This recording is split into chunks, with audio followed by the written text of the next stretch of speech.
There's no doubt about it, people absolutely love the original TrimUI Brick. This was a console that I didn't initially want. This was something that I thought wasn't going to be part of my everyday gaming experience, and yet having a console like the Brick completely won me over. It did exactly what it says on the tin. But now I'm taking a look at a console that throws the tin out of the window. In fact, it turns itself into the tin. That's right, we're taking a look at the Brick Hammer. And this thing is something a little bit special. They haven't just taken an original brick and then wrapped it in tinfoil like some mechanical baked potato. No, they have constructed the body of the Brick Hammer from a single piece of aluminium, meaning that this now feels like it could survive being dropped from a small aircraft at 30,000 feet. At roughly $99, it costs double what the original plastic brick does if you can find one on sale. But every extra penny of that has gone into CNC machined aluminium construction that transforms this thing from a decent budget handheld device into a premium desk ornament that also plays games. The moment you pick it up, you'll understand why people are willing to pay twice as much for identical performance. The engineering on this is insanely good. It has no creaks, no flecks, and seams that are so tight that you'd need a magnifying glass to find them. The build is so precise, its only margin of error is found in the user manual. TrimUI have taken this thing so seriously that I'm surprised the warranty isn't written in Latin. This then is a device for people who want their retro gaming to feel as collectible as their game library. It truly is the Patek Philippe of budget gaming, except you can actually afford it, and it won't require a 3-year waiting list and a personal relationship with an authorised dealer. But buying one of these things hasn't been without its issues. In fact, I made a video about this probably several months ago now. Early on, issues in machining meant that there were lots of delays, with some buyers waiting several months without a console in sight. However, it looks like most of those problems are behind us now, and the Brick Hammer is finally on the open market. But does the metal construction actually improve the gaming experience, or is it just expensive window dressing? Does that extra weight become a burden during long sessions? And most importantly, who is this really for? Let's find out if this hammer really is a tool for every job, or just one that cracks a few very expensive nuts.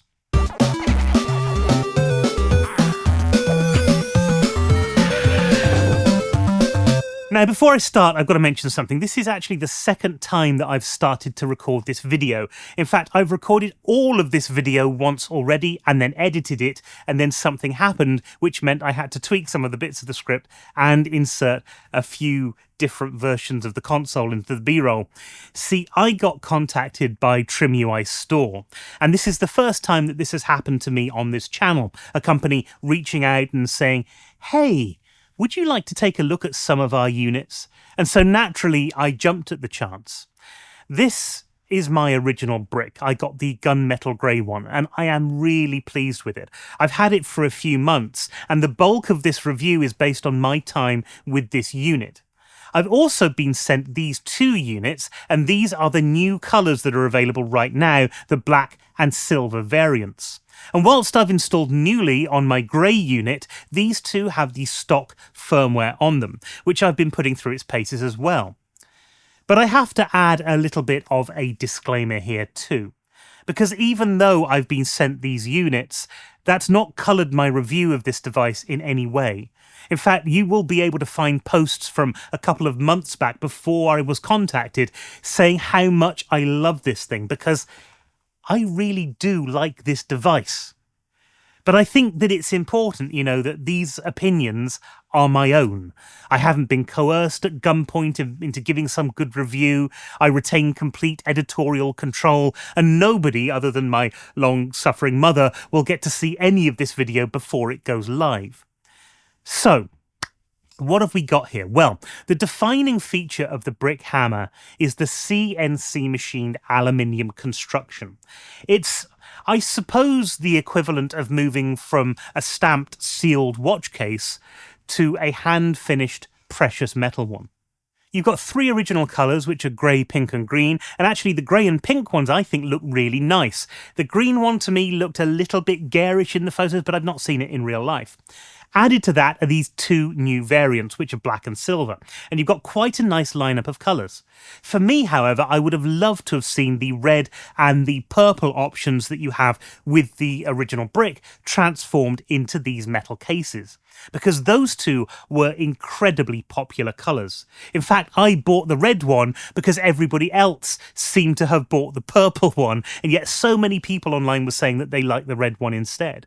And I wanted something that looked a little bit different for my videos. Having said that, all of these colours actually look fantastic, and whichever one you choose, you're not going to be disappointed. Beyond that, the precision machining has these tolerances which are incredibly tight. So tight, in fact, they will rival my monthly budget. You get this truly monolithic feel that makes most other handhelds seem like they were assembled from leftover yogurt pots. In fact, this wouldn't look out of place on the film 2001: A Space Odyssey. I can quite clearly imagine a monkey throwing a bone at it, but despite that, it's still super pocketable. You have another 40 grams added onto the weight here, and it's noticeable when you've got the original brick and the new hammer side by side. But without having that comparison, this isn't a burden at all, and it adds a satisfying density that immediately communicates quality. And the redesigned backplate with the brick hammer engraving certainly doesn't hurt the premium credentials. The aluminium construction is actually quite smart, because what it does is act as a heat sink. On the original brick, the back got very hot where the processor was. That's why it had a metal plate in it. But here, you're distributing some of that heat, some of that thermal load across the entire chassis. The back of this thing still does get a tad warm when you're really pushing the system, but the surface remains comfortable to hold. But what really surprised me about this was actually the controls. Because in this unit, you've got the same D-pad, the same micro switches here from the original brick, but they are completely transformed by the rigid metal mounting. Button presses feel more precise in their response. They're not, they just feel like it, which is exactly how good watchmakers make time feel more valuable, even though it's measuring the exact same seconds as your phone. You get a satisfying tactile feedback here that's completely free of the kind of hollow plastic resonance that you'd get on the original brick. This thing just feels more refined.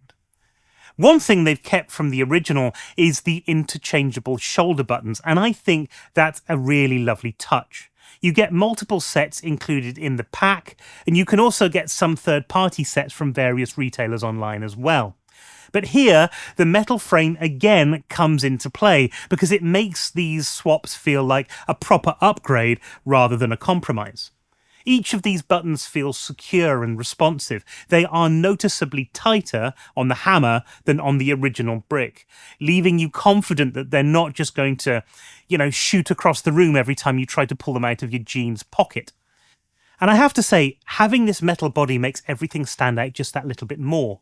Perhaps it's because I got the darker colours, I don't know. But for me, everything feels, just that little bit more punchy. The RGB, for example, the little lights that change colour every time you change the system on the stock software. They're no different from on the original brick. But because they're surrounded by something that feels so much more premium, well, they just seem to stand out a little bit more, and then they really add to the experience. The 3.2-inch IPS display carries over unchanged from the original brick, which is fine because this was already absolutely excellent. The 1024 by 768 resolution delivers 405 pixels per inch, which means you get images so sharp that individual pixels become theoretical rather than visible. The fully laminated construction reduces glare and improves colour vibrancy, whilst the 4.3 aspect ratio is perfect for virtually every retro system that matters. NES, SNES, Genesis, and the original PlayStation games fill the entire screen without stretching or black bars. Even Game Boy Advance titles with their 3:2 ratio look excellent with minimal letterboxing. The brightness and viewing angles remain impressive, making outdoor gaming feasible whilst ensuring consistent visibility from various positions. Performance-wise, this is identical to the original brick. You get the all-winner A133P with quad-core CPU at 1.8 gig.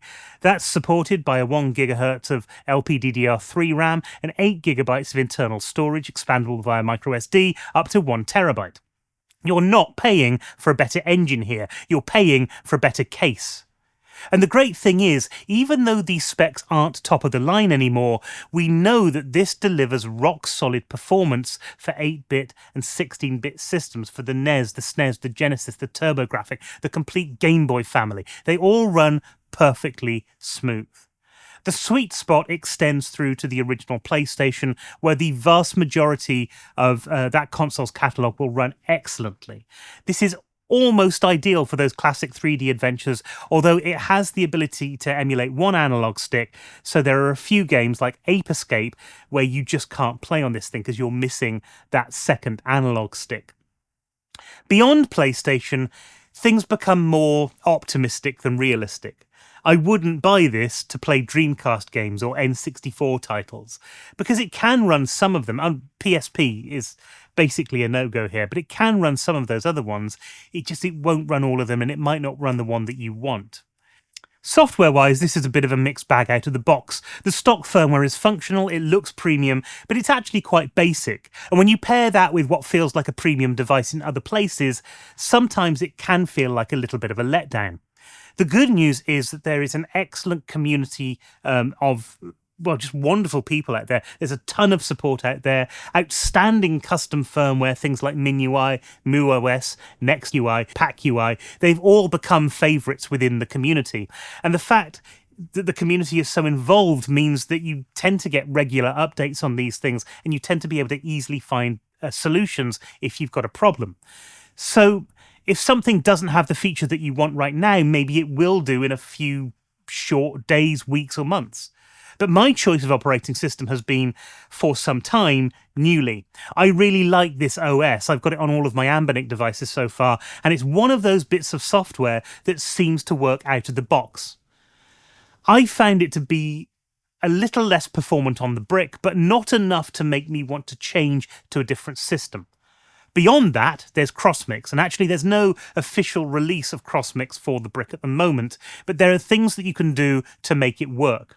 Now, I haven't looked into this too much, not really enough to figure out exactly what you'd need to do to get it working or anything, but you can get CrossMix cards from several companies, and they've got everything set up for you, and they include a pretty massive library of games as well. The one caveat to this, of course, is like most people's ROM collections, let's face it, these aren't legally sourced. You have to decide whether that's a deal breaker for you or not. But if you just want to pick up and play something, if that's the experience you're going for, or if you're not confident about flashing SD cards and all of that sort of thing, this option is a possibility. One use case that I never would have considered on the brick is to use this as a media player. Now, on the brick, the speakers are quite tinny, they're not particularly well defined. The Brick Hammer, whether it's because of the metal construction or not, or whether they've been tweaking the software or whether they've been tweaking the hardware, I don't know. The Brick Hammer sounds an awful lot better. In fact, I'd be happy taking this around with me with some headphones as a dedicated music playing device, almost like, the iPod that you have in your pocket in 2025. You've got Bluetooth, which I'm told works with wireless audio, although I have to admit I've not tried it myself. And you've got the 3.5mm headphone jack as well. And features like that headphone jack are starting to seem a little bit more premium, because there are a lot of other devices out there who just seem to have dropped it completely. Sometimes much more expensive devices have dropped this in favour of Bluetooth connectivity alone. The story of the Brick Hammer is one about quality over quantity. At $99, it's facing competition like the RG34XXSP or the Miu Mini Plus for around $50, both of which use a standard plastic construction. It's facing the Mangmi Air X, a machine that can handle a few GameCube and PS2 games for around about the same price. But the Hammer's differentiation lies in a tangible quality difference. This moves it beyond the typical handheld territory and onto premium electronic space. It positions it for users who value craftsmanship and premium materials over maximising raw capability per dollar spent. It's the difference between buying a Seiko that keeps better time than a Rolex and buying the Rolex anyway because you appreciate what went into making it. But as I said earlier, the launch of this thing wasn't without its problems.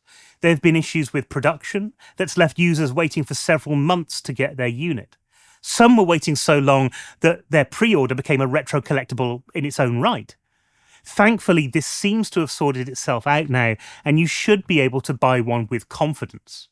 But it's a shame that it's happened because, well, firstly, it's hurt a lot of companies and the perception of the public, and it shouldn't have done because the companies themselves didn't technically do anything wrong.